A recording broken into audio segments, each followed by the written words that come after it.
Gálatas capítulo 2, quem achou? Versículo de número 20. Fui crucificado juntamente com Cristo, e desse modo, já não sou eu quem vive, mas Cristo vive em mim. E essa nova vida que agora vivo no corpo, vivo-a exclusivamente pela fé no Filho de quem? De Deus, grife aí, que me amou e se sacrificou por mim. Não torno inútil a graça de Deus. Diga bem alto, não torno inútil a graça de Deus. Porquanto, se a justiça pudesse ser estabelecida pela lei, então Cristo teria morrido em vão. Mas quem crê que a justiça jamais poderia vir da lei humana, somente da lei espiritual do sacrifício de Cristo, diga amém. Coloque a mão sobre a Bíblia e diga: Pai, fala ao meu coração, me ensina a tua palavra, em nome de Jesus. Pode sentar. Gente, Jesus ele declarou que quem quiser vir até ele, ele disse: aquele que quer vir após mim, tome, negue-se a si mesmo. Primeira coisa, negue-se a si mesmo. E quando a palavra fala negar-se a si mesmo, ela é muito clara nesse tocante, que eu tenho que rejeitar as velhas estruturas, o velho homem, a velha criatura, amém? Então, quando a gente lê esse texto, a gente entende da renúncia da velha criatura. A velha criatura com os seus feitos. Ora, irmão, se eu não entendo que existem duas naturezas, a natureza humana, diga a natureza humana, e a natureza de Cristo em mim. Qual é das duas que deve prevalecer? A natureza de Cristo ou a natureza humana? A Bíblia diz que se eu andar pela carne, eu vou praticar as obras da carne. Se eu andar pelo Espírito, eu vou praticar as obras do... E aí, irmãos, a natureza humana, ela sempre vai me levar para praticar as obras da carne. E a natureza divina, a natureza espiritual, as obras do Espírito. Nós conhecemos em Gálatas 5 quais são as obras da carne e quais são as obras do Espírito. A questão não é eu apenas conhecer uma e outra. A questão é qual vai ser a natureza que eu escolho. Amém? Se eu quero realmente, se eu tenho realmente a visão de prosseguir para o alvo, para aquilo para o qual o Senhor me enviou, aquilo que Ele me chamou em Cristo, então eu tenho que rejeitar a natureza humana. E, gente, quando a gente rejeita a natureza humana, nós temos que mortificá-la. Nós temos que crucificá-la. Por isso que no texto aí diz assim, ó: fui crucificado juntamente com quem? Fui crucificado juntamente com Cristo, e desse modo já não sou eu quem vive. Então, o que ele está dizendo? Ele está dizendo: eu crucifiquei a minha carne. Você pode dizer isso do evangelho que você está vivendo hoje? Você crucificou a sua natureza humana? Se você crucificou, você vai rejeitar o pecado. Você, na verdade, nem só vai rejeitar, você vai abominar o pecado. Porque o pecado, diga comigo, é transgressão. O pecado é transgressão. Então, quando a minha natureza humana impera, para mim, o pecado é algo comum. O pecado é uma coisa que eu até gosto de praticar. Eu me sinto atraído pelo pecado. Mas quando eu crucifico a natureza humana, os seus feitos, as suas vontades, os seus desejos, as suas paixões, então, essa natureza crucificada, ela dá lugar a uma nova criatura. A nova criatura só pode surgir se a velha morrer, se a velha for crucificada. E como é que eu sei que eu sou uma nova criatura? Quando eu mortifico a velha criatura, quando eu crucifico a velha criatura. E o primeiro passo para eu crucificar a velha criatura é renunciar a mim mesmo. Por isso que ele disse quem quiser vir após mim, negue-se a si mesmo. Quando eu tenho isso no meu coração, não é algo impingido, entendeu? Eu não me sinto coagido àquilo, porque tem um evangelho da coação, onde você diz assim, não, eu tenho que deixar isso, aquilo outro, tão somente pelo fato de que isso aqui e aquilo outro leva para o inferno. Tá, isso é verdade, mas entenda bem, eu não tenho que deixar o pecado só pelo fato de que o salário do pecado é a morte, Romanos 6:23.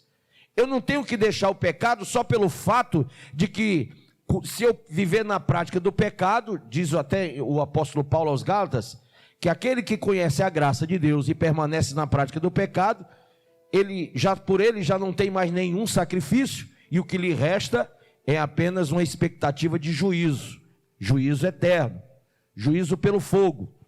Então eu sei disso, eu tenho conhecimento de que isso é verdade, porém, eu não posso simplesmente dizer que eu optei pela natureza divina, pela natureza espiritual, e mortifiquei a natureza humana, apenas pelo fato de não querer ir para o inferno, gente.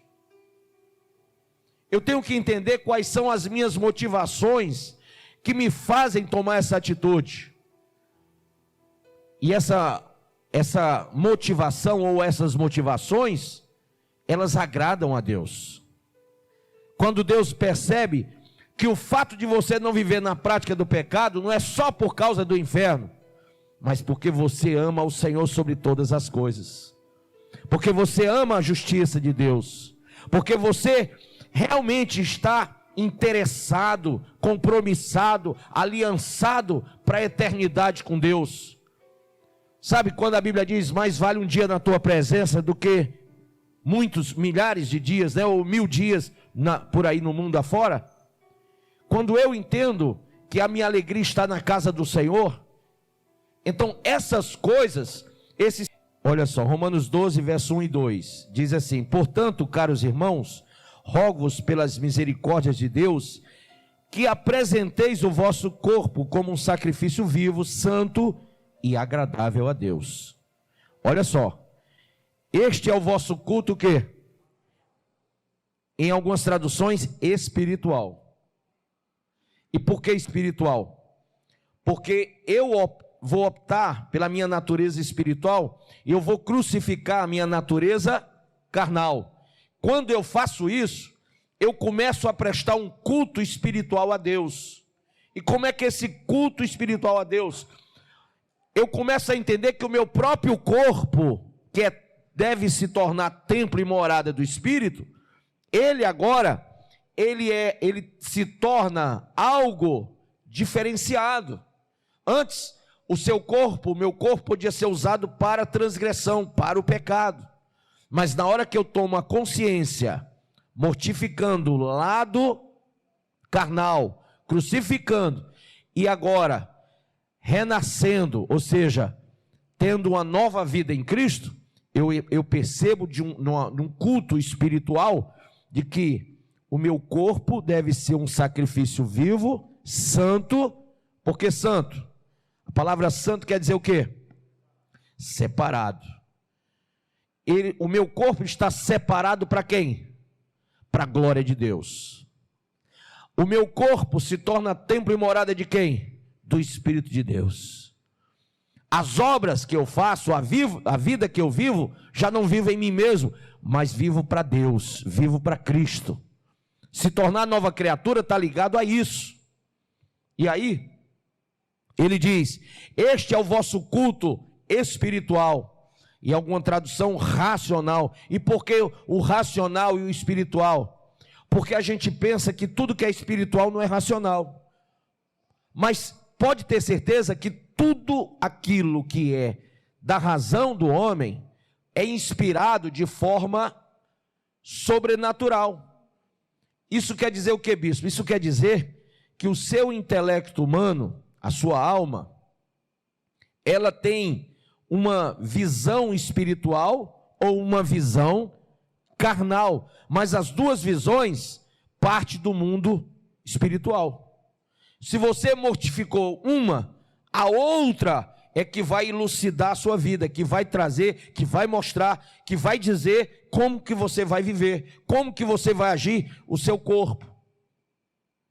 Se é espiritual, você vai ser consolado.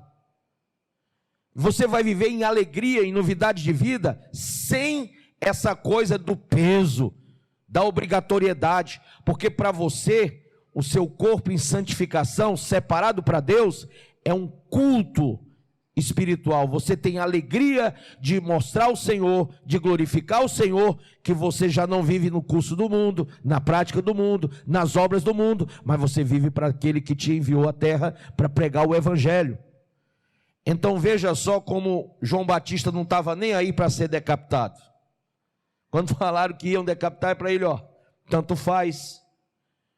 Quando Paulo, para ser decapitado também, quando ele soube que ia ser decapitado, ele fala com a natureza espiritual, dizendo: para mim o viver é Cristo e o morrer é lucro.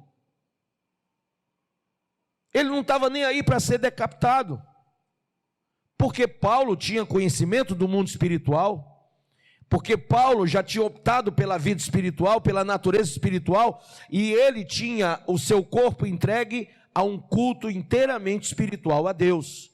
Então, essa vida que todos valorizam e que querem viver intensamente no pecado, para ele não havia nenhum sentido.